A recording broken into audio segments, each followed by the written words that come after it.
Halo, selamat malam semuanya.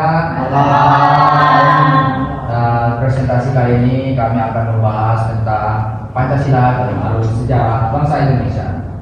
Sebelum masuk ke materi, izinkan kami memperkenalkan diri masing-masing. Nama saya Dimas Tama Suryadinata. Nama saya Abdul Manusid. Nama saya Rofis Pejaki. Dan saya Thomas Armani. Dan kita akan masuk di materi. Sebelum itu kita akan mulai pendahuluan terlebih dahulu. Rumusan Pancasila mulai dari sidang BPUPKI sampai pengesahan Pancasila sebagai dasar negara dalam sidang BPKI masih mengalami tantangan berupa amnesia sejarah. Istilah ini digunakan oleh Habibie pada pidato 1 Juni 2011. Nah, tujuan dari penelusuran ini yaitu kita dapat menjelaskan proses rumusan Pancasila, lalu juga terhindar dari anggapan bahwa Pancasila adalah produk Orde Baru gitu. Lalu Pancasila juga merupakan dasar resmi negara bangsa Indonesia sejak 18 Agustus 1945 disahkan oleh PKI, lembaga atau badan konstituante. Pancasila sempat tidak berlaku pada zaman reformasi pada tahun 1998 dan dianggap sebagai produk Orde Baru karena dilakukan melalui penataran P4 yang syarat dengan nuansa doktrin yang memihak pada suatu rezim berkuasa pada waktu itu. Nah, gimana sih caranya menghindari kesalahan seperti itu? Yaitu kita bisa mempelajari kembali sejarah rumusan Pancasila dan juga perluas wawasan tentang pentingnya nilai dasar suatu negara dan juga menggali sumber historis, sosiologis, politis tentang Pancasila lebih mendalam lagi. Lalu dilanjutkan oleh Bang Rofi, silakan. Nah, selanjutnya ini adalah yang kedua adalah tentang menelusuri konsep dan urgensi Pancasila dalam arus sejarah bangsa Indonesia. Ada satu periode pengusulan Pancasila. Ada Gikal bakal munculnya ideologi bangsa itu diawali dengan lahirnya rasa nasionalisme yang menjadi pembuka pintu gerbang kemerdekaan. Benih nasionalisme mulai tertanam kuat dalam gerakan Perhimpunan Indonesia. Perhimpunan Indonesia mengimbau agar suku bangsa bersatu menghadapi penjajahan. Kemudian disusul lahirnya Sumpah Pemuda pada 28 Oktober 1928 yang merupakan momen perumusan diri bagi bangsa Indonesia. Ada perumusan Pancasila itu diawalnya dilakukan dalam sidang BPUPKI pertama yang dilaksanakan oleh pemerintah penduduk Jepang pada tanggal 29 April 1945. BPUPKI dilantik pada 28 Mei 1945. Dua, ada periode perumusan Pancasila. Naskah awal pembukaan hukum dasar disetujui pada 16 Juli 1945, kemudian dikenali sebagai Piagam Jakarta yang merupakan naskah awal perkataan kemerdekaan Indonesia. Ada juga Piagam Jakarta terdapat 5 rumusan Pancasila. 1. Ketuhanan dengan mewajibkan menjalankan syariah Islam bagi pemeluknya. 2. Kemanusiaan yang adil dan beradab. 3. Persatuan Indonesia. 4. Kerakyatan yang dipimpin oleh hikmat kebijaksanaan dalam permusyawaratan perwakilan. 5. Keadilan sosial bagi seluruh rakyat Indonesia.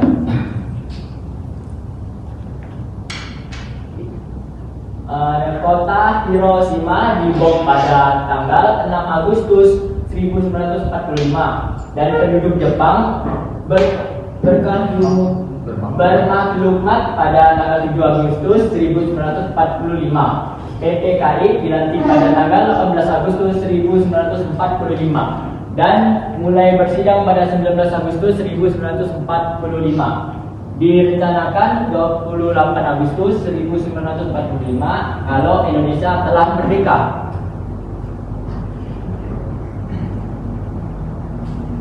Selanjutnya 3. Periode pengesahan Pancasila. Pada tanggal 12 Agustus 1945, Soekarno dipanggil penguasa militer Jepang. untuk membahas kemerdekaan Indonesia. Pada tanggal 14 Agustus 1945, Jepang menyerah tanpa syarat. Pada tanggal 15 Agustus 1945, Soekarno kembali ke Indonesia. Setelah itu, pada tanggal 17 Agustus 1945, proklamasi kemerdekaan Indonesia telah dicetuskan. Nanti akan dibacakan oleh Pak Abdul Makrus. Alasan diperlunya Pancasila dalam kajian sejarah bangsa Indonesia. 1. Pancasila sebagai identitas bangsa Indonesia. Yang kita ketahui bahwa setiap bangsa dimanapun di dunia pasti memiliki identitas budayanya masing-masing. Kebudayaan itu mengandung pengertian dan definisi. Definisi kebudayaan adalah sebagai berikut: suatu desain untuk hidup yang merupakan perencanaan yang sesuai perencanaan masyarakat yang mengadaptasikan dirinya pada lingkungan fisik, sosial, dan gagasan. Kebudayaan bangsa Indonesia itu adalah yang dihasilkan kulturasi, proses perpaduan elemen budaya kehidupan masyarakat yang menjadikan masyarakat itu sendiri berkembang secara dinamis. Adapun hal-hal yang terjadi dalam akulturasi adalah: 1. Substitusi, penggantian unsur atau kompleks yang mengambil alih fungsinya dengan perubahan struktural. 2. Sinkretisme, pencampuran unsur-unsur lama untuk membentuk sistem baru. 3. Adisi, tambahan unsur dan kompleks yang baru. 4. Organisasi, koordinasi, kumpulan unsur-unsur yang memenuhi situasi yang berubah. 5. Reduksi, perubahan berlangsung cepat dapat membuat sejumlah besar yang tidak dapat menerimanya, menyebabkan penolakan total atau timbulnya pemberontakan gerak kebangkitan. 2. Pancasila sebagai kepribadian bangsa Indonesia. Pancasila juga disebut kepribadian bangsa Indonesia dengan arti nilai-nilai ketuhanan, kemanusiaan, persatuan, kerakyatan, dan keadilan diwujudkan dalam sikap mental dan tingkah laku serta amal perbuatan. Selanjutnya 3. Pancasila sebagai pandangan hidup bangsa Indonesia. Pancasila dikatakan sebagai pandangan hidup bangsa dengan artinya kita menilai nilai ketuhanan, kemanusiaan, kesatuan, kerakyatan, dan keadilan. Dengan diadilinya kebenaran, kebaikan, keindahan, dan kegunaan bangsa Indonesia. 4. Pancasila sebagai jiwa bangsa. Sebagaimana dikatakan Konsapisme bahwa bangsa mempunyai jiwa masing-masing. Pancasila telah ada sejak dahulu bersamaan adanya bangsa Indonesia. Selanjutnya 5. Pancasila sebagai perjanjian leluhur. Dengan perjanjian leluhur, artinya nilai-nilai Pancasila sebagai jiwa bangsa kepribadian disepakati. Kesepakatan para pendiri negara Pancasila adalah dasar negara, merupakan bukti bahwa pemilihan ada pada waktu yang sesuai sesuatu yang tepat. Selanjutnya akan dibacakan oleh Pak Tunggu Pastor Rahman. Baiklah, saya akan membacakannya. Di Ensiklopedia Filosofi disebutkan beberapa unsur yang dalam agama seperti kepercayaan pada kekuatan supernatural. Dan yang kedua, sumber sosiologis Pancasila. Nilai-nilai Pancasila secara sosiologis telah ada dalam masyarakat Indonesia sejak dahulu hingga sekarang. Salah satu nilai yang masih dapat ditemukan contohnya gotong royong. Kegiatan gotong royong itu dilakukan dengan semangat kekeluargaan sebagai cerminan dari sila keadilan sosial. Yang ketiga, sumber politis Pancasila. Nilai-nilai Pancasila, misalnya nilai kerakyatan, dapat ditemukan dalam suasana kehidupan. Kebiasaan yang pola kehidupannya bersama dengan bersatu dan berdemokratis, yang dijiwai oleh semangat kekeluargaan sebagai contoh Sila keempat kerakyatan yang dipimpin oleh hikmat kebijaksanaan dalam permusyawaratan perwakilan. Oke, lalu ada poin keempat yaitu membangun argumen tentang dinamika dan tantangan Pancasila dalam kajian sejarah bangsa Indonesia. Pertama, ada argumen tentang dinamika Pancasila dalam sejarah Indonesia. Dinamika Pancasila dan sejarah bangsa Indonesia memperlihatkan adanya pasang surut dalam pemahaman dan pelaksanaan nilai-nilai Pancasila.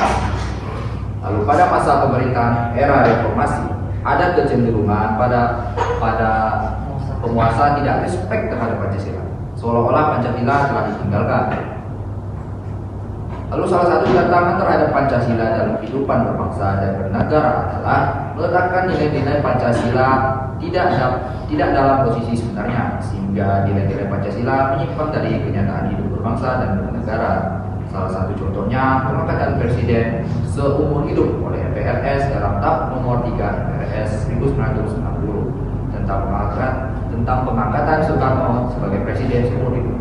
Hal tersebut bertentangan dengan pasal 7 Undang-Undang Dasar 1945 yang menyatakan bahwa presiden dan wakil presiden mampu jabatan selama 5 tahun. Sesudahnya dapat dipilih kembali. Nah, pasal ini menunjukkan bahwa pengangkatan presiden seharusnya dilakukan secara periodik dan ada batas waktu 5 tahun. Selanjutnya akan dibacakan oleh Prof. Subagio. Selanjutnya tentang mendeskripsikan esensi dan urgensi Pancasila dalam kajian sejarah bangsa Indonesia untuk masa depan. 1. Dengan argumen tentang dinamika Pancasila dalam sejarah bangsa. Pancasila pada hakikatnya merupakan filosofi John Locke dan William Hauck. Pancasila dikatakan sebagai dasar filsafat negara, filosofi merupakan mengandung unsur-unsur sebagai berikut. Alasan filosofinya, filosofi berdirinya suatu negara, setiap produk hukum di Indonesia harus berdasarkan Pancasila sebagai pandangan hidup bangsa. Pancasila mengandung unsur-unsur berupa nilai-nilai agama, budaya, dan adat istiadat. Kedua, ada urgensi Pancasila dalam kajian sejarah bangsa. Hasil survei yang dilakukan Kompas dan dirilis pada tanggal 1 Juni 2008 menunjukkan bahwa pengetahuan masyarakat tentang Pancasila merosot secara tajam. Sebanyak 48,4% responden berusia 17 hingga 29 tahun tidak mampu menyebutkan sila-sila Pancasila secara benar dan lengkap sebanyak 42,7%. Salah menyebutkan sila-sila Pancasila. Bahkan lebih parah lagi, 60% responden berusia 46 tahun ke atas juga salah menyebutkan sila-sila tersebut.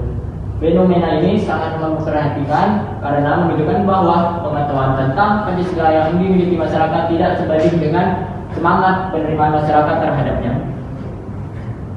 Dan selanjutnya pentingnya Pancasila dalam sejarah bangsa Indonesia dikarenakan hal-hal berikut: mengidentifikasikan Pancasila dengan ideologi lain, menyalahgunakan Pancasila sebagai alat justifikasi kekuasaan rezim tertentu, lemahnya kepemahaman dan pelaksanaan nilai Pancasila dalam kehidupan berbangsa dan bernegara. Oke, sekian materi yang telah disampaikan oleh kelompok 1. Apakah ada pertanyaan? Silakan. Silakan sebutkan nama, diri, NIM, kelas, semester, kelompok. Perkenalkan, saya William Yudhistira. Saya dari kelompok 4. Ini pertanyaan terkait apa yang terjadi jika Indonesia tidak mengesahkan Pancasila pada masa itu. Apa yang terjadi jika Indonesia tidak mengesahkan Pancasila pada masa itu? Oke, saya sih langsung jawab pertanyaan Bang Budan. Apa yang terjadi jika Indonesia tidak mengesahkan Pancasila pada waktu itu? Nah, pada waktu terutama era reformasi, jikalau saja Pancasila tidak disahkan sejak tahun 900 berapa itu, saya lupa, mungkin bangsa Indonesia tidak akan bisa setentram dan semaju seperti sekarang. Contohnya saja seperti kampus ini, pada kampus juga universitas lain mungkin tidak akan dibangun dimanapun. Mungkin tidak ada lagi pendidikan dan SDM mungkin sudah sangat amat rendah, sehingga mungkin bakal kembali pada zaman kerajaan seperti dahulu. Oke, terima kasih. Terima kasih. Apakah ada pertanyaan lain? Silakan.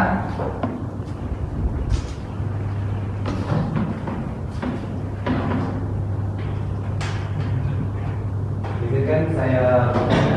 Silakan perkenalkan diri. Perkenalkan, nama saya Dr. Adrian William, saya dari kelompok 6. Pertanyaan saya yaitu, bagaimana isi dari Super Semarang? Gimana isi dari Super Semarang?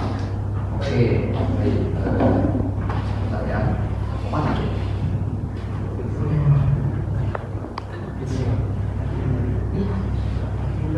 Menjawab pertanyaan dari Dr.